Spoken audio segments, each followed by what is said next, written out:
మంచి మంచి బట్టలు వేసుకోవడానికి సిద్ధపడినట్టుగా వాక్యం వినటానికి కూడా ఇంటి దగ్గర సిద్ధపడి రావాలి. ఎందుకు? ఆ వాక్యం వినటం వలన నీకు విశ్వాసం కలుగుతుంది. ఆ విశ్వాసం కలగనీయకుండా చేయడానికి అపవాది ఏం చేస్తాడు? నిద్రవో, మంచిగా మంచి మాటలు వస్తున్నాయి, నిద్రవో.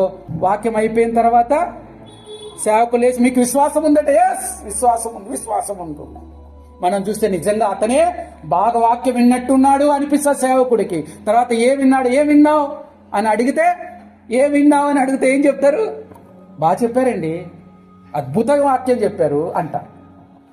ఎవరిని మోసం చేస్తున్నారు? ఎవరి దగ్గర నటిస్తున్నారు? దేవుడి దగ్గర నటిస్తున్నారా? దేవుడి దగ్గర నటించాలా మనం ఒప్పుకోవాలి. అందుకే అంటాను, ప్రతి బలహీనతను ప్రతి దానిని దేవుని దగ్గర ఒప్పుకోవాలి. మన సమస్య గురించి ప్రార్థించే ముందు దేవుడి దగ్గర మన బలహీనతను ఒప్పుకుంటే చాలు, అక్కడే సగం విజయం కలుగుతుంది. విశ్వాసం లేదు, అడుగు